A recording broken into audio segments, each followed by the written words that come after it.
Most probably what will happen with China is they will escalate the situation.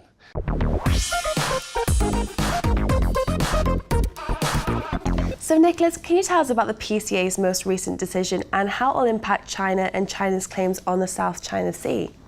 Well, actually the PCA rejected most of China's maritime claims based on historic basis. What they decided is that those claims have to be based on land entitlements, and they have to be in accordance with UNCLOS.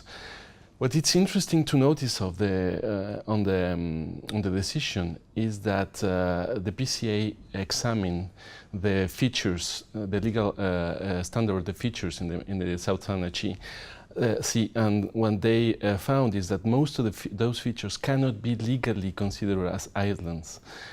So they cannot produce either exclusive economic zone nor continental shelf.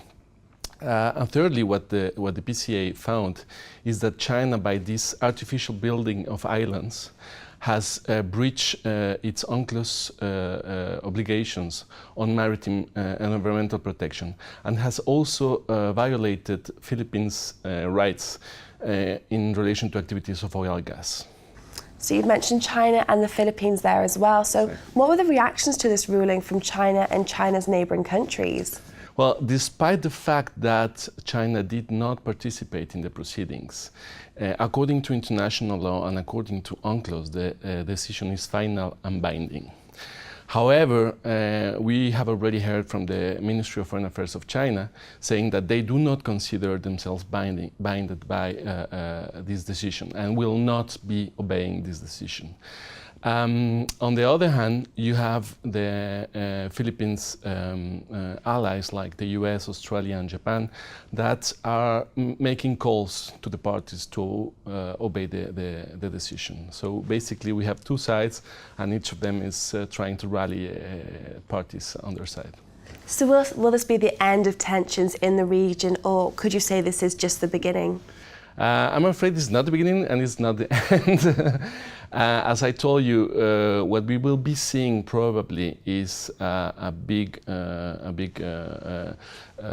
consultations between the different actors in the region to try to rally each other to their side and try to make calls to negotiation.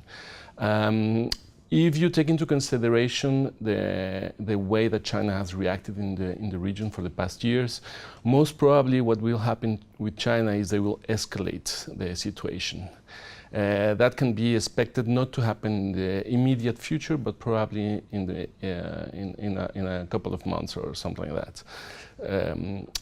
However, you also have to take into consideration what China will be doing to, in a certain way, punish Philippines. They might try to do that. They will definitely try to avoid some other countries in the region having the same idea and bring a case against the China claims. This could happen through a proclamation of archipelagic waters, which means that China will be closing the area for passage of ships and planes.